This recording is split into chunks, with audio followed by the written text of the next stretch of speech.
milliárdos gyerekről beszélünk, de nem hülyes. Azt mondja a Christopher, hogy nekem van vállalkozásom, küld ide a férjedet, adok neki több pénzt is, csak dolgozzon, és azt mondja, hogy küldjem a férjemet a halálba. Igen, Munkát ajánlottam neki.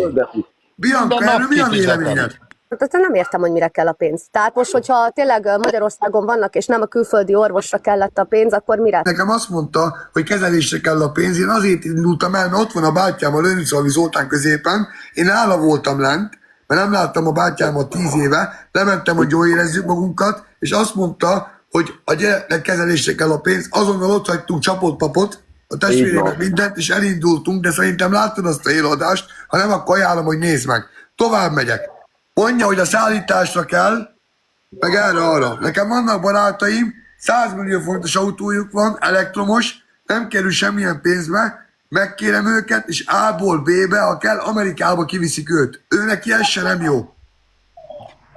Az uráról szó van, egy apa, én azt gondolom, hogy a gyerekéért, egy ilyen beteg gyerekért, egy live-ot azért illő lenne feltenni, hogy cigányok vagyunk, ezért vagyunk lenézve, mert fel kéne rakni egy live, meg kéne köszönni, vagy ki kéne magát, azt gondolom, tisztázni, hogy ez nem igaz, amit írtok. Én nem vagyok drogos, én szeretnék munkát vállalni, Christopher, szeretnék élni a lehetőséggel, mondja a testvérem, hogy hova kell menni, és szeretnék akkor dolgozni. Tisztességes forrásból jövedelő pénzből meg szeretném gyógyítani a gyerekemet. Egyetlen egy ilyen videót nem láttunk, csak azt láttam, hogy már bárhol szóltam a Brandonnak, mert ha párbajoztam volna, kikerestem volna ezt a pénzt, de tudjátok mit?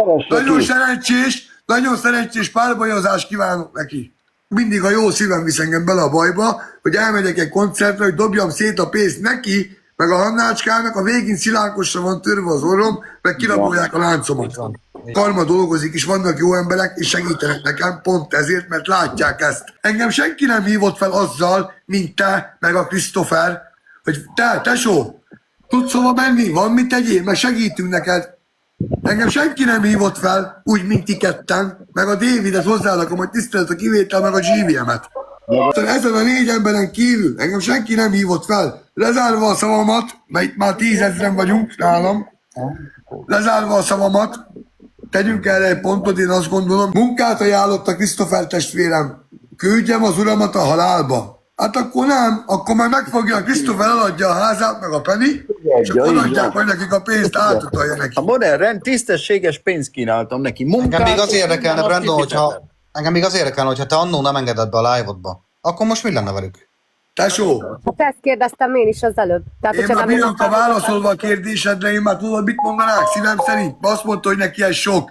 Akkor fogok egy másik beteg gyereket, mert elég sajnos, nagyon sok van, akkor én kiszállok ebből a projektéből, nem segítek neki, álljon ki az útra, az kampányoljon magának, fogok egy másik gyerek, ott a Hannácska, azt akkor segítek neki, mert az anyja tisztelettel van a mi irányunkba, a bátyám irányába, a nézők irányába tisztelettel van, és azt gondolom, egy ilyen anyuka megérdemli a támogatást, mert látszik, tudjuk, hogy a Hannácskának ott tényleg sugárkezelések, stb. Akkor fogja meg akkor, innen a hallod, Niki, azt üzenem neked, fogd meg az uradat, ha nem akar dolgozni, legyen egy TikTok sztár, és akkor gyűjtse össze a gyerekének a pénzt, mert én egyszer nem láttam volna az uradat, hogy feltett volna egy live-ot, egy könnyes szemekkel, hogy a gyerekemnek ez van, meg az van, meg mindenkinek köszönöm, aki segített. Most van. Mert olyan neki az ura, mint a Kalambónak a felesége. Mindenki tudja, hogy létezik, de senki se látta. Így van.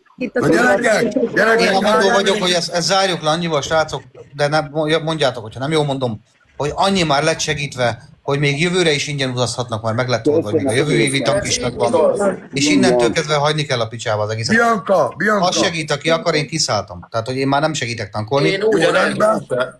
Én is lezárom egy mondattal a szavamat, mindenkinek nagyon szépen köszönöm, aki itt van, legyen szerencsés, áldott az Úrtól a gyerekeit, segítse meg a Jóisten mindenkit, aki rosszat ír, az is, aki jót ír, az is, mindenkinek sok erőt, egészséget kívánok a Jóistentől.